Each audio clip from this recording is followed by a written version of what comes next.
ডুমডুমিয়া আঞ্চলিক যুৱ সংঘৰ সৌজন্যত আয়োজিত ডুমডুমিয়া বালিহট্ৰ উচ্চতৰ মাধ্যমিক বিদ্যালয় খেলপথাৰত অনুষ্ঠিত কৰা হ'ব মহিলা ফুটবল খেল।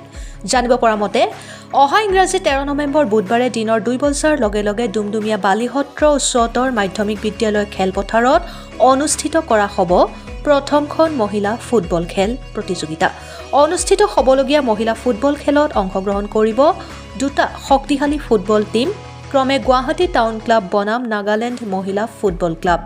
গতিকে উক্ত মহিলা ফুটবল খেলখনত সকলো ফুটবল খেলপ্ৰেমী ৰাইজক যথা সময়ত খেলপথাৰত উপস্থিত থাকি খেলখন উপভোগ কৰিবলৈ ডুমডুমিয়া আঞ্চলিক যুৱ সংঘ তথা খেল পৰিচালনা সমিতিৰ তৰফৰ পৰা বিশেষভাৱে অনুৰোধ জনায়।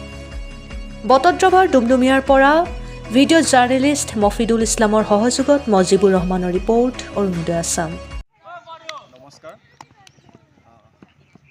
ডুমডুমিয়া আঞ্চলিক যুৱ কল্যাণ সংঘৰ সৌজন্যত অহাকালিলৈ যি মেটচ মহিলা ফুটবল খেল অনুষ্ঠিত কৰা হ'ব তাৰ উপলক্ষে আমি অহাকালিলৈ যাবলৈ প্ৰস্তুত হৈ আছোঁ। আমি সকলোকে সকলো দৰ্শকপ্ৰেমিক ৰাইজক আহি সহায় সহযোগিতা কৰিবলৈ আমন্ত্ৰণ জনালোঁ।